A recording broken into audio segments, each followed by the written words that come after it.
corrupção. Essa lei anticorrupção, ela diz o seguinte: ela que criou a delação premiada, que permitiu que os empresários denunciassem os atos de corrupção, e criou também o acordo de leniência, que é a delação premiada da empresa.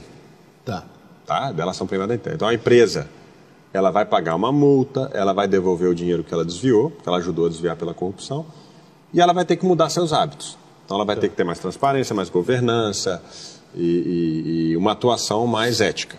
Basicamente é isso. Eu era o coordenador dessas comissões. Então, nós negociamos o acordo de leniência com várias empresas da Lava Jato. Várias. E é simplesmente assustador. Assustador. Essas empreiteiras todas da Lava Jato, o senhor que... Todas. Eu sentei, por exemplo, com uma das maiores delas, né? Para discutir. Eu vou pegar aqui a relação. Olha que interessante. A UTC devolveu 570 milhões de reais. Eu estou falando aqui de empresa, tá? Não estou falando de pessoas. Devolveu daquilo que ela assume ter sido desviado. Isso. E não é só que ela assume, é que ela assume e que ela entrega as provas. Isso é importante. Sem contar o que não... Sem contar o que não se descobriu. Isso aí é só o que descobriu, tá, gente? Só o que descobriu. Vamos lá. UTC, 570 milhões. UTC. Odebrecht devolveu 2,7 bilhões. Bilhões. Tadinhos. Odebrecht. A SBM, que tinha contratos com a Petrobras, devolveu 1,3 bilhão de reais. A Andrade Gutierrez devolveu 1,4 bilhão de reais. A Braskem, 2,8 bilhões de reais. A Tecnip, 819 milhões de reais. A Camargo Correia, 1,4 bilhão de reais. A OAS, 1,9 bilhão de reais. A Nova Participações, 516 milhões. Samsung, 811 milhões. Sicpa, 760 milhões. E o Rolls-Royce, 93 milhões. Samsung é Samsung? É a Samsung Heavy Industries. Não é a Samsung que faz celular? É do grupo, mas, mas era uma empresa que cuida de... Ainda bem que o meu iPhone. De poços de perfuração de petróleo. Somando tudo isso, Rica, sabe quanto? Tenho até medo de perguntar, mas vamos lá.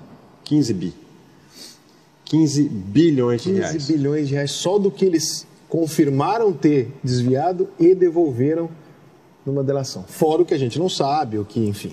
Fora o que não se descobriu e tal.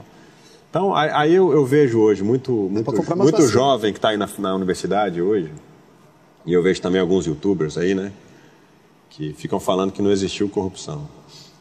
Ou que existiu, mas o candidato aí da oposição não tinha conhecimento. Não tinha bobo ele.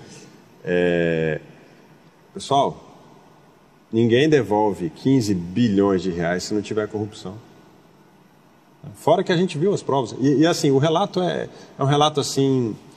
Não, ou seja, são 15 bilhões que o próprio cara está confirmando ter participado de um esquema de corrupção. Que ele paga. Ele paga de volta porque ele confirma.